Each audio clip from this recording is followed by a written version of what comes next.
जय हिंद दोस्तों, वंदे मातरम। तो भाई, भारतीय राजनीति के बारे में जैसे कि आप बखूबी जानते ही हैं कि ये किसी सर्कस से कम नहीं है। यहाँ पर कुछ ना कुछ चीज़ें चलती ही रहती हैं और ऐसा लगता है कि एक तमाशा खत्म होता है तो दूसरा शुरू हो जाता है।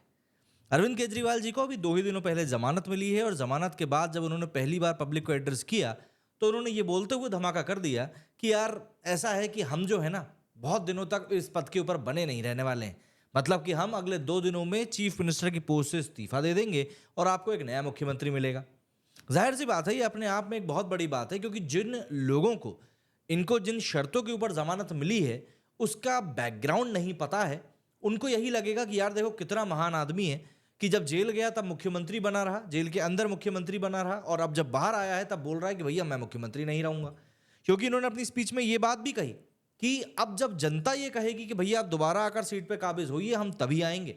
और आप सभी से अपील है कि भैया आप हमको भारी से भारी नंबर में जिताइए। हरियाणा में भी अभी चुनाव होने हैं जहां पर कि आम आदमी पार्टी पूरी ताकत लगाएगी ही लगाएगी। तो जाहिर सी बात है, वहां पर भी आम आदमी पार्टी और भाई अरविंद केजरीवाल चाहेंगे कि इस पूरे सिनेरियो का फायदा ये वहां पर उठा सके, और यही चीज इस समय इनके जहन में भी है। लेकिन आज की इस वीडियो में हम लोग यही समझेंगे कि भाई आखिर इन्होंने ये जो भी कुछ फैसला लिया है, इस फैसले के पीछे कौन सी एक बड़ी वजह हो सकती है, क्या राजनीतिक वजह हो सकती है, कोर्ट की तरफ से क्या कुछ कहा गया है, और भी जो जो चीज़ें हैं उन सबको लेकर क्या कुछ इन्होंने कहा है, उन सब चीज़ों के बारे में एक एक करके सिलसिलेवार तरीके से हम लोग जरा जानने की कोशिश करते हैं। और जाहिर सी बात है, ये एक बड़ा मैटर है तो थोड़ा वीडियो बड़ा होने वाला है, इसको इत्मीनान से देखिएगा। और अगर आपको ये वीडियो पसंद आए तो इसको शेयर ज़रूर कीजिएगा, जिससे कि ज़्यादा से ज़्यादा लोगों तक सही बात पहुंच सके। देखिए, ज़्यादा पुरानी बात नहीं है, अभी कुछ मार्च की ही बात है जब अरविंद केजरीवाल जी को ईडी ने मनी लॉन्ड्रिंग के केस में गिरफ्तार किया था। उसके बाद उस केस में जब उनको ज़मानत मिलने ही वाली थी तब सीबीआई ने उनको गिरफ्तार कर लिया था। लेकिन अब 2 दिन पहले ही ज़मानत पर जेल से बाहर आ चुके अरविंद केजरीवाल ने रविवार को एक पटाखा ये बोलकर फोड़ दिया कि मैं 2 दिनों में मुख्यमंत्री पद से इस्तीफा दे दूंगा। केजरीवाल जी आम आदमी पार्टी के दफ्तर में अपनी इस बात को अपने ही कार्यकर्ताओं के सामने बोल रहे थे। उन्होंने कहा कि भाजपा ने मुझ पर बेईमानी, भ्रष्टाचार के आरोप लगाए, लेकिन अब जनता की अदालत में मेरी ईमानदारी का फैसला होगा। 2 से 3 दिन में विधायकों की बैठक में नया सीएम चुना जाएगा। चुनाव तक मैं मुख्यमंत्री की कुर्सी पर नहीं बैठने वाला हूं।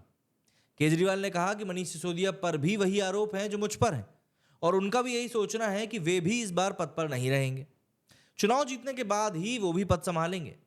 लेकिन यहां पर आपको समझना यह पड़ेगा कि सुप्रीम कोर्ट की जो शर्तें हैं, उन्होंने कितना ज्यादा अरविंद केजरीवाल को इस बार उलझा दिया है। दरअसल दिल्ली के मुख्यमंत्री अरविंद केजरीवाल को शराब घोटाला केस में जमानत देते हुए सुप्रीम कोर्ट ने कई शर्तें लगाई हैं। इसमें 2 शर्तें सबसे ज्यादा मेन है। पहली, कि अरविंद केजरीवाल मुख्यमंत्री दफ्तर नहीं जा सकेंगे, और दूसरी कि मुख्यमंत्री होने के नाते किसी फाइल पर वे साइन भी नहीं कर सकेंगे। कहा जा रहा है कि इस्तीफा देने की सबसे बड़ी वजह ही यह है कि यार, जब आप मुख्यमंत्री होकर ना तो दफ्तर जा सकते हो, ना कोई फाइल साइन कर सकते हो, तो फिर आप किस बात के मुख्यमंत्री। बट ऑब्वियस सी बात है, जो वोट देने वाले लोग हैं वो इतनी गहराई से बातों को समझते नहीं है, एंड इवेंचुअली वो यही सुनते हैं, यही सोचते हैं जो उनको सामने वाला राजनेता सोचने के लिए बोलता है। दरअसल सुप्रीम कोर्ट की इन 2 बड़ी शर्तों की वजह से आम आदमी पार्टी की सरकार राजनीतिक और संवैधानिक संकट में फंस चुकी है, और इसी संकट से निकलने के लिए केजरीवाल ने इस्तीफे का एक बहुत ही बेहतरीन, जो कि मानना पड़ेगा, ट्रम्प कार्ड खेला है। देखिए, अगर हम लोग संवैधानिक संकट की बात को समझें तो दिल्ली विधानसभा का जो सत्र है वो आखिरी बार 8 अप्रैल को बुलाया गया था। 6 महीने के अंदर अंदर आपको दूसरा सत्र बुलाना होता है। ऐसे में 6 महीने बाद, मतलब कि 8 अक्टूबर तक सत्र बुलाना जरूरी है, नहीं तो सरकार को विधानसभा भंग करनी पड़ती है। विधानसभा भंग होने की कंडीशन में राष्ट्रपति का शासन लग जाता है। अरविंद केजरीवाल को जमानत देते हुए सुप्रीम कोर्ट ने जो शर्तें लगाई हैं, उसमें विधानसभा का सत्र बुलाना आसान नहीं होगा। संविधान के अनुच्छेद 174 में राज्यपाल उपराज्यपाल को सत्र बुलाने और विघटित करने की शक्ति दी गई है। राज्यपाल का काम कैबिनेट की सिफारिश पर करते हैं, कैबिनेट की बैठक को मुख्यमंत्री ही लीड करते हैं। लेकिन वर्तमान में केजरीवाल पर लगे जमानत की शर्तों से यह काम आसान नहीं होगा। केजरीवाल कैबिनेट बैठक की अनुशंसा उपराज्यपाल को नहीं भेज सकते हैं। 2 फॉर्मूलों पर हुई चर्चा, लेकिन ये आसान नहीं है, आप इस बात को समझें। जो आम आदमी पार्टी से जुड़े हुए लोग हैं उनके मुताबिक विधानसभा सत्र बुलाने के लिए जिन बातों पर बात हुई है, उसमें पहली बात तो यही है कि शर्तें हटाने के लिए कोर्ट का रुख करना पड़ेगा। इसके तहत कोर्ट से यह अपील करी जाएगी कि मुख्यमंत्री फाइलों पर साइन नहीं करेंगे तो आखिर काम कैसे होगा। कहा जा रहा है कि इसमें भी 2 दिक्कतें थी। दरअसल 8 अक्टूबर से पहले इस पर कोर्ट का फैसला आ जाए, ये बेहद मुश्किल है। कोर्ट ने सुनवाई के दौरान अगर कोई सख्त टिप्पणी कर दी तो किरकिरी जो होगी वो अलग। दूसरा फॉर्मूला है सीनियर मंत्रियों से सिफारिश करवाकर कैबिनेट की बैठक बुलाने की, लेकिन उपराज्यपाल कानूनी प्रावधान को एक तरीके से हथियार भी बना सकते हैं। तो ये तो पूरा हो गया एक तरीके से एक अलग ही तरह का पूरा सिनेरियो। कुछ ऐसा ही सिनेरियो हरियाणा में भी बैठा है और इसीलिए वहां पर विधानसभा को भंग किया गया है। अब अगर हम बात करें राजनीतिक संकट की, तो 8 अक्टूबर को अगर राष्ट्रपति शासन लग जाता है तो दिल्ली में चुनाव की तारीखें भी बढ़ सकती हैं। अभी हाल फिलहाल की बात करें तो पिछला चुनाव जो दिल्ली में हुआ था वो फरवरी 2020 में हुआ था, जिसमें कि आम आदमी पार्टी ने 70 में से 60 सीटें जीती थी और एक बड़ी जीत दर्ज करी थी। 2015 में तो 67 सीटें आई थी, लेकिन हाँ, बड़ी जीत तो ये भी है। तो ऐसे में इस बार के चुनाव की अगर मैं बात करूं तो फरवरी 2025 में होना शेड्यूल्ड है। ऐसे में जम्मू कश्मीर में विधानसभा भंग होने के 6 साल बाद विधानसभा के चुनाव हुए हैं। अगर विधानसभा का चुनाव टलता तो ये आम आदमी पार्टी के लिए एक बड़ा झटका साबित होता। आम आदमी पार्टी दिल्ली में ही सबसे मजबूत कंडीशन में है। केजरीवाल के इस्तीफे की ये भी एक बड़ी वजह है। केजरीवाल किसी और को मुख्यमंत्री बनाकर ये सुनिश्चित करना चाहते हैं कि दिल्ली विधानसभा का चुनाव समय पर ही हो। उन्होंने भी कहा है कि अब जो चुनाव होंगे तब सरकार बनेगी और मैं ही मुख्यमंत्री बनूंगा। अब सवाल ये उठता है कि आखिर केजरीवाल जी के इस्तीफे के बाद में अब आगे क्या पिक्चर रहेगी। सबसे पहला सवाल तो यही है कि भाई आखिर मुख्यमंत्री कौन होगा, क्योंकि ये एक बहुत टेढ़ा सवाल है। दरअसल अभी हम लोग दो जगहों पर देख चुके हैं। बिहार में जीतन राम मांझी के साथ में, जब नीतीश कुमार के बाद वो मुख्यमंत्री बने थे, एंड चंपई सोरेन जी के साथ में, जब हेमंत सोरेन के जेल जाने के बाद में उनको झारखंड में मुख्यमंत्री बनाया गया था। और चाहे जीतन राम मांझी जी की आप बात कर लें या चंपई सोरेन जी की आप बात कर लें, ये दोनों ही व्यक्ति उस समय नाराज हो गए थे अपनी मौजूदा पार्टी से और बाद में अलग भी हो गए थे। तो ऐसे में बड़ा सवाल जब दिल्ली में ये उठा कि भाई मुख्यमंत्री कौन होगा, तो केजरीवाल ने कहा है कि जनता को तय करना है कि केजरीवाल ईमानदार हैं या बेईमान। चुनाव के बाद जनता ने चुना तो पद पर बैठूंगा, चुनाव होने तक पार्टी 2-3 दिनों में नया मुख्यमंत्री तलाशेगी। उन्होंने मतलब बोला तो डायरेक्टली नहीं है, लेकिन अतिशी, कैलाश गहलोत, गोपाल राय, सौरभ भारद्वाज और उनकी केजरीवाल जी खुद की धर्मपत्नी सुनीता केजरीवाल में से कोई एक मुख्यमंत्री बन सकता है। लेकिन यहां पर वही समस्या आ जाएगी कि अगर कल को मुख्यमंत्री का चुनाव जीतकर केजरीवाल जी वापस इस कुर्सी पर बैठना चाहेंगे तो कहीं वो किसी को नाराज ना कर दें। हालांकि उनकी हायरार्की ऐसी है नहीं, but still possibilities are endless. अब ऐसे में अतिशी जी की अगर हम दावेदारी की बात करें तो केजरीवाल सरकार में अतिशी के पास 14 विभागों की कुल जिम्मेदारी है, जो कि दिल्ली सरकार में किसी मंत्री के पास इस समय सबसे ज्यादा संख्या है। इसमें सबसे इंपॉर्टेंट बात फाइनेंस आता है, एजुकेशन आता है, लोक निर्माण विभाग आता है। ये काफी प्रमुख मंत्रालय माने जाते हैं और ये बताता है कि केजरीवाल की लीडरशिप वाली सरकार में उनका कितना बड़ा किरदार है। वहीं अभी जो हाल के दिनों में मैटर हुआ था इंडिपेंडेंस डे वाले समय पर, तब उस मौके पर मुख्यमंत्री अरविंद केजरीवाल ने इच्छा जाहिर करी थी कि उनकी जगह पर अतिशी को झंडा फहराने की अनुमति दी जाए। ये इच्छा उन्होंने जेल में रहते हुए जताई थी।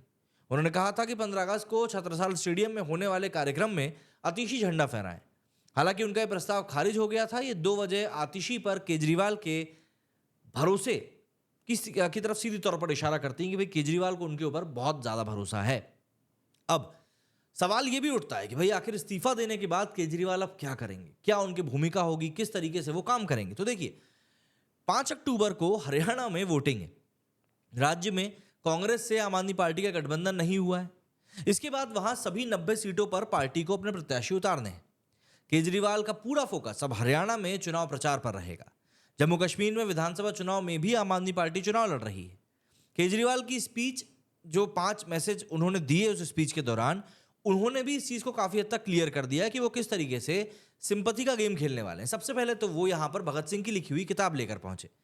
केजरीवाल जब सभा में भगत सिंह की जेल की लिखी हुई किताब, भगत सिंह की जेल डायरी लेकर पहुंचे, तब हर कोई ये सोचने को मजबूर हो गया था कि यार अब यहां पर क्या होने वाला है। उन्होंने कहा कि भगत सिंह के खत अंग्रेज बाहर ले जाते थे। मैं जेल में था, मेरी चिट्ठी एलजी तक नहीं पहुंचाई गई। मुझे धमकाया गया कि दोबारा ऐसा ना करें।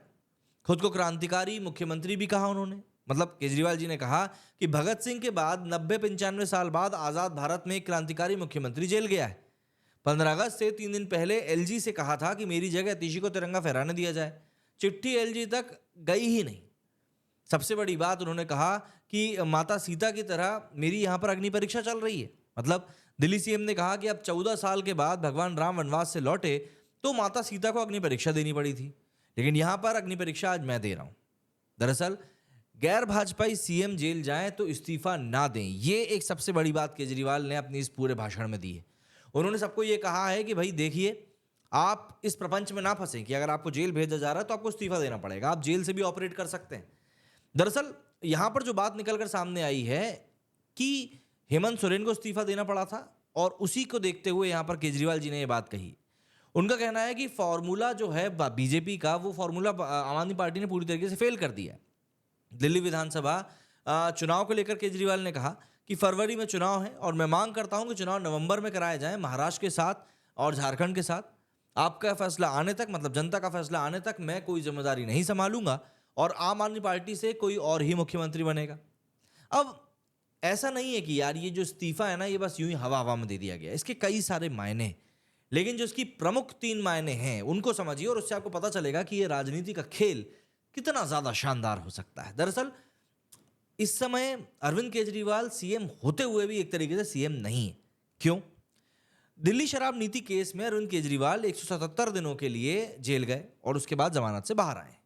सुप्रीम कोर्ट ने शर्त रखी कि वो सीएम ऑफिस नहीं जाएंगे और ना ही किसी फाइल पर साइन करेंगे, यानी जेल से बाहर आने और मुख्यमंत्री रहते हुए भी उनके पास कोई पावर नहीं होगी। सरकार उनकी कैबिनेट भरोसे चलेगी। इसके बाद दिल्ली विधानसभा का जो कार्यकाल है वो फरवरी 2025 में खत्म हो रहा है, महज 5 महीने बचे हैं। तो ऐसे में इस दौरान सरकारें लोक लुभावन चुनावी फैसले लेती हैं। केजरीवाल कोर्ट की शर्तों में बंधे हुए हैं तो वो कोई फैसला नहीं ले सकते। जेल से छूटने के बाद केजरीवाल के साथ सिंपैथी का एक बहुत बड़ा फैक्टर चल रहा है। 2-3 महीने पहले दिल्ली में चुनाव की मांग कर केजरीवाल इस सिंपैथी को और भी ज्यादा भुनाना चाहते हैं। यहां पर भाजपा का भी उन्होंने मुंह बंद किया है। दरअसल दिल्ली शराब नीति केस में नाम आने और गिरफ्तारी के बाद से ही भाजपा के नेता अरविंद केजरीवाल से मुख्यमंत्री पद छोड़ने की मांग कर रहे हैं। केजरीवाल ने अब इस्तीफे का ऐलान कर दिया है। ऐसे में वो भाजपा नेताओं पर हमला का जवाब सीधे तौर पर दे सकेंगे कि भैया मैंने तो इस्तीफा दे दिया है। केजरीवाल के इस ऐलान के बाद दिल्ली से लेकर हरियाणा तक का सियासी जो माहौल है वो पूरा बदल गया है। दिल्ली में अगले साल विधानसभा चुनाव है, लेकिन उससे पहले मैंने आपको बताया कि हरियाणा में भी चुनाव है। आम आदमी पार्टी का दिल्ली और पंजाब के बाद सबसे ज्यादा फोकस अब हरियाणा पर है, और इसके पीछे सबसे बड़ी वजह है कि हरियाणा केजरीवाल का गृह राज्य है, जबकि हिसार जिले में वो पले बड़े हैं। वो अक्सर खुद को हरियाणा के लाल भी कहते हैं और माना जा रहा है कि केजरीवाल इस्तीफा देकर हरियाणा की जनता के बीच में एक बड़ा इमोशनल कार्ड खेलने वाले हैं। हरियाणा विधानसभा चुनाव में आम आदमी पार्टी ने कांग्रेस के साथ गठबंधन करने का हर संभव प्रयास किया, लेकिन बातचीत असफल रही और इसके बाद पार्टी ने हरियाणा की सारी 90 सीटों पर चुनाव लड़ने का फैसला किया है। कई सीटों पर उम्मीदवारों की घोषणा भी कर दी गई है। इस बीच अब केजरीवाल भी जब जेल से बाहर आ गए हैं तो हरियाणा में पार्टी का अगर सबसे बड़ा चेहरा कोई है तो वो खुद केजरीवाल ही है। इसलिए माना जा रहा है कि केजरीवाल अब हरियाणा की जनता के बीच में अपना इमोशनल कार्ड जरूर खेलेंगे कि उन्होंने मुख्यमंत्री पद से इस्तीफा दे दिया है और सबको मुंह तोड़ जवाब भी दे दिया है। ऑब्वियस सी बात है, ये केजरीवाल के लिए एक बड़ा अचीवमेंट है और इसका वो बिल्कुल उपयोग करना चाहेंगे, ये बात भी तय है। अब केजरीवाल के इस्तीफे के बाद में अलग अलग पार्टियों के बयान भी आ रहे हैं। तो ऐसे में भाजपा के जो प्रदेश अध्यक्ष हैं वीरेंद्र सचदेवा, उनने कहा है कि जैसे अरविंद केजरीवाल कह रहे हैं कि वे दिल्ली की जनता के बीच जाएंगे। जनता ने तो 3 महीने पहले ही अपना फैसला सुना दिया। जब उन्होंने जेल के बदले वोट का नारा लगाया था तो जनता ने अपना फैसला सुनाते हुए उनको 0 सीटें दी थी। दरअसल यहां पर वो विधानसभा सीटों की बात कर रहे थे, जहां पर की 7 की 7 सीटें पूरी की पूरी भाजपा पार्टी ने जीत ली थी और वहां पर 0 सीट मिली थी अरविंद केजरीवाल की पार्टी को। इसके अलावा संदीप दीक्षित जो हैं, दिल्ली कांग्रेस के जो अध्यक्ष हैं, उन्होंने कहा कि केजरीवाल का दोबारा सीएम बनने का सवाल ही नहीं उठता। हम लंबे समय से कह रहे हैं कि उन्हें इस्तीफा दे देना चाहिए। ये एक नौटंकी है। सुप्रीम कोर्ट केजरीवाल के साथ एक अपराधी की तरह व्यवहार कर रहा है। नैतिकता और अरविंद केजरीवाल के बीच में कोई संबंध नहीं है। जाहिर सी बात है, इंडिया अलायंस की जब बात आती है तब ये सब साथ में खड़े हुए दिखाई देते हैं और देखिए यहाँ पर कैसी बातें कर रहे हैं। वहीं आम आदमी पार्टी के राज्यसभा सांसद ने क्या कहा, तो उन्होंने कहा कि सीएम अग्नि परीक्षा से गुजरने के लिए तैयार हैं। अरविंद केजरीवाल ने 2020 में काम के नाम पर वोट मांगा था और कहा था कि अगर मैंने काम किया है तो ही मुझे वोट देना, अगर काम नहीं किया है तो वोट मत देना। जनता आम आदमी पार्टी को वोट देकर सीएम को ईमानदार घोषित कर चुकी है। शराब नीति केस में मनी लॉन्ड्रिंग मामले को लेकर केजरीवाल को 21 मार्च को ईडी ने दरअसल गिरफ्तार किया था। 10 दिन की पूछताछ के बाद उन्हें 1 अप्रैल को तिहाड़ जेल भेज दिया गया। 10 मई को 21 दिन के लिए लोकसभा चुनाव में प्रचार के लिए उनको रिहा किया गया। ये रिहाई 51 दिन जेल में रहने के बाद उनको मिली थी। 2 जून को केजरीवाल ने तिहाड़ जेल में सरेंडर कर दिया। शराब नीति मामले में करप्शन से जुड़े हुए मामले में सीबीआई ने उनको 26 जून को गिरफ्तार किया। 13 सितंबर को सुप्रीम कोर्ट ने उन्हें जमानत दी। इस तरह से करीब 156 दिन तिहाड़ जेल में बिता चुके हैं, लेकिन उन्हें रिहाई करीब 177 दिनों के बाद मिल रही है। अब अगर आप इस बात को समझें कि केजरीवाल कहीं से कहीं तक भी कोई छोटा चेहरा नहीं है दिल्ली में, आप इस बात को समझिए। वो लगातार 3 बार सीएम बन चुके हैं। दिल्ली में फरवरी 2025 में केजरीवाल सरकार का कार्यकाल खत्म होने को है। केजरीवाल की लीडरशिप में आम आदमी पार्टी 2013 से दिल्ली में सत्ता में काबिज है। दिल्ली में 4 दिसंबर 2013 को कुल 70 सीटों पर विधानसभा चुनाव हुए थे। 8 दिसंबर 2013 को नतीजे आए और इसमें भाजपा 32 सीटों के साथ सबसे बड़ी पार्टी बनी, हालांकि बहुमत हासिल नहीं किया। आम आदमी पार्टी को 28 और कांग्रेस को 8 सीटें मिली। कांग्रेस के समर्थन से अरविंद केजरीवाल ने मुख्यमंत्री बनते हुए सरकार बनाई। हालांकि 49 दिनों के बाद ही दोनों पार्टियों का गठबंधन टूट गया।